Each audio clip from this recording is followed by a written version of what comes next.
How's it hanging, mobile gamers? Welcome back to Trogthorpe Mobile Gaming. Today we're going to take you behind the scenes at a look as I transition into claw grip. I'll get into a little bit more details of that in a minute here, but basically, I've seen it in the past, but I always play it on an iPhone, and that just didn't make sense to me because it just takes up so much of your screen space. It makes it really hard. So, I struggled for a while because you see these players, they'll strafe and they'll turn and they'll shoot and jump and all these things all at once. And so you start hearing these rumors about, oh, well, they must be on an emulator and they must be doing this and that and the other. And the reality is I found out that they're using one of two options. The first is obviously the claw grip, which we're going to get into here in a minute. The other one is this one here, which is what I've been using on my iPhone for a while. I found this setting in there for 3D touch. Now, as far as I know, and I'm sure I'm probably wrong here, but as far as I know, the iPhone is the only major manufacturer that's using this 3D touch at the time. And it gave me the ability to switch between pressing really hard on the screen and just pressing softly, which is what I used to rotate. And it gave me a good competition against those who were doing the swiveling and strafing and everything all at once.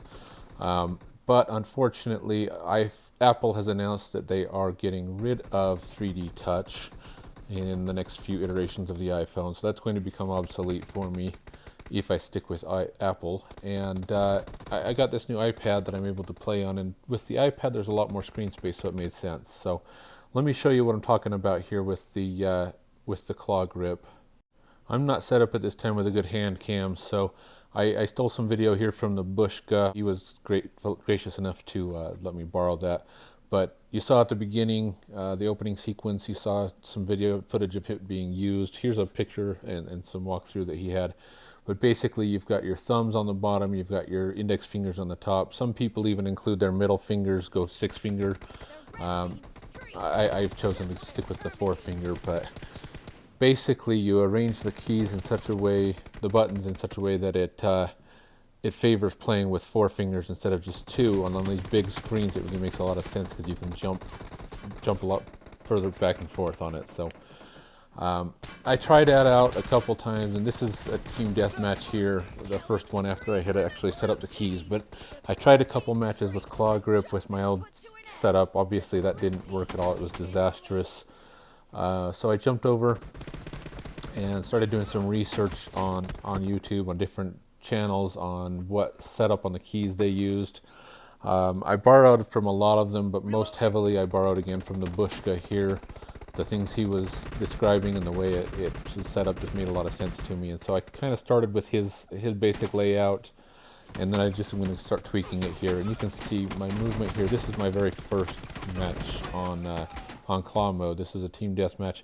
You can see how rough my movement is. I should have killed that guy 4 times already, and it just took way more shots than it should have. But that's to be expected. You're trying a new mode. Everything's not where it's supposed to be.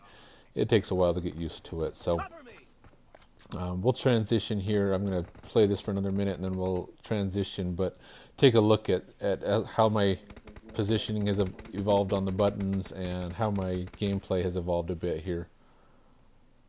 How jumping forward, how that match ended. Pretty abysmal performance from me, but we did get the victory, and it was my first match playing claw mode. So we'll jump in and take a look at a couple of others here. All right, well, this one's a little bit later on. You can see I've kind of tweaked a little bit where some of the buttons are. I'm going to continue doing that throughout this match and others. But you'll see as we get in here, I've started getting a little bit better. It's still really choppy. I started getting a little bit better, though, at the close quarters. Pretty abysmal at the range. It just takes a lot more fine motor, fine tuning. And my reaction time is just not quite there because I'm still not quite used to the button setup yet. So wiped out a couple of times pretty roughly there. But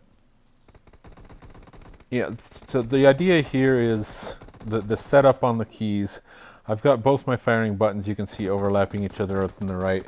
I use exclusively my right index finger for shooting. And that allows me to put on the left side over there, you can see, this is something that I borrowed again from the Bushka, is I can put my ADS button, my aim down scope button over there, along with my jump buttons.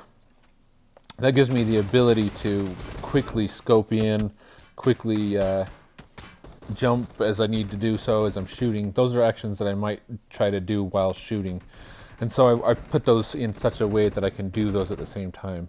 Over on the right side, you can see I've got stuff that I'm not doing at the same moment as shooting, like the leaning in button. If I'm trying to lean in, it's going to be a split second before I'm getting ready to fire. So it's okay if that's over on the other side there, where the fire button is, because I'm not going to do those in the same motion.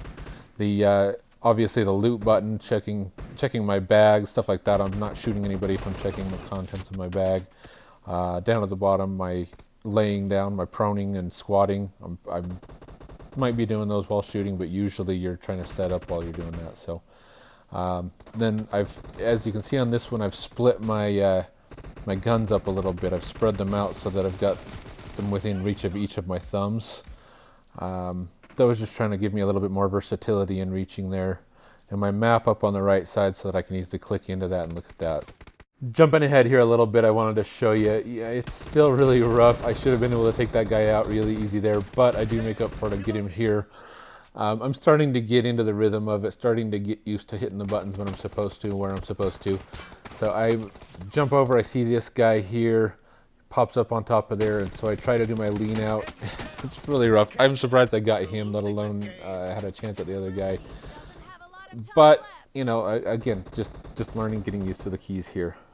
This is how I finished that match. Obviously a little bit better than the last one. We did get defeated, but my performance was a little better, but still well below my average. If I had been performing up to my norm, we probably would have demolished them at the rate that match went. So taking a look here at one last team deathmatch, and I'll try and get you in some footage of some classic modes and some other modes here, but you know, the team deathmatch is just perfect for this close quarters combat. War mode had some good features for it, but I think this takes it to the next level. You really just are go over and over and over, doing the same kind of mechanical movements, and that's really what you need. You get that muscle memory tuned in, all that fine motor movement. You just your fingers, your muscles start remembering where the buttons are, what you're supposed to do, and you get to learn all of this. I made kind of a stupid rookie mistake there. I should have looked around before exposing myself like that. But anyway, you get this repetitive motion and you get used to doing this over and over. And you can see my targeting is getting a lot finer. I wasted a lot fewer shots on those two. And you're able to just to learn how to do all that without ruining your statistics in the classic matches. So you can see here I am getting a lot finer even just over the course of these few matches. There were some matches in between, I won't lie there, but point being, you know, you can see how over the course of this week trying the claw method, how it has just come so far already. Still not back to where I was before with the 3D touch on the iPhone. But it is a lot better having the big screen where I can see a lot more. I got stuck in a reload there and it just took forever.